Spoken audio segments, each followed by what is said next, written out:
மின்வாரியத்தில் பணி செய்த போது விபத்தில் சிக்கி உயிரிழந்த மற்றும் பாதிக்கப்பட்ட தொழிலாளர்களுக்கான வாரிசுதாரர் பணி கிடைக்காமல் ஏக்கத்துடன் பல குடும்பங்கள் காத்திருக்கின்றன. அதில் ஒரு குடும்பத்தின் வலியை விவரிக்கிறது இந்த செய்தி தொகுப்பு.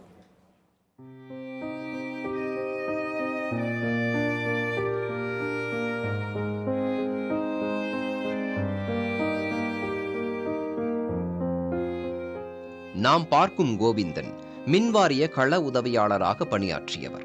அம்பத்தூர் பகுதியில் மின்வாரிய பணியில் மின் இயந்திரங்களை லாரியில் ஏற்றிய போது கிரேன் விழுந்த விபத்தில் சிக்கிய கோவிந்தனுக்கு முதுகு தண்டுவடம் பாதிக்கப்பட்டு நடக்க கூட முடியாத நிலைக்கு தள்ளப்பட்டார். இவரது வருமானத்தை மட்டுமே நம்பியிருந்த குடும்பம் விபத்து காரணமாக நிலை குலைந்து போயுள்ளது.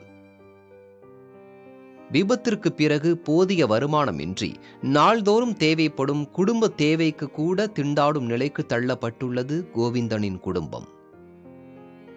வெயில் மழை எல்லாம் கூட போய் செய்வார். மழையில் கரண்ட்டு போச்சுன்னா ஃபோன் பண்ணுவாங்க, இவரும் போயிடுவார். நைட்டில் எப்போ ஒரு சமயம் வரமாட்டார், ஒரு சமயம் ஒரு தடவை மழை அப்போ 3 நாள் வீட்டுக்கே வரல. நான் வேற பயந்துட்டேன். அப்போ ஃபோன்லாம் இல்லைங்களா, லேண்ட்லைன் பண்ணி யார் வீட்லேயே ஒருத்தன் வீட்டில் இருக்கும், அவங்ககிட்ட ஃபோன் பண்ணி அப்புறம் கொஞ்சம் விசாரிச்சுப்பேன். ஆனால் இப்போ ஒரு அடிபட்டு தான் ரொம்ப கஷ்டப்படுறோம். இப்போ சம்பளமும் வரல. இப்போ வேலையும் எழுதி கொடுத்தாச்சு, சம்பளம் இல்லை. இப்போ பையன்தான் போகிறான். காலை 7 மணிக்கு போகிறான், நைட்டு 1 மணி 12 மணிக்கு வரான்.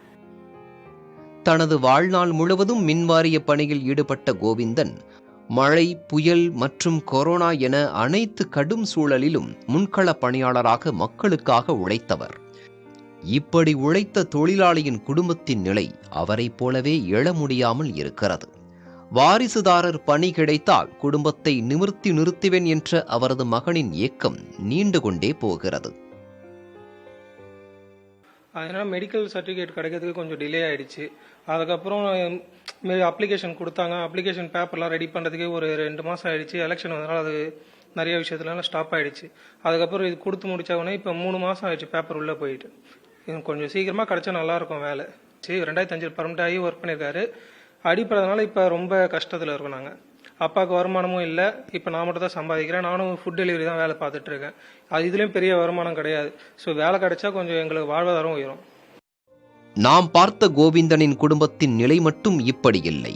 தமிழ்நாட்டில் 436 தொழிலாளியின் குடும்பத்தினர் வேலைக்காக காத்திருக்கும் நிலை இருக்கிறது.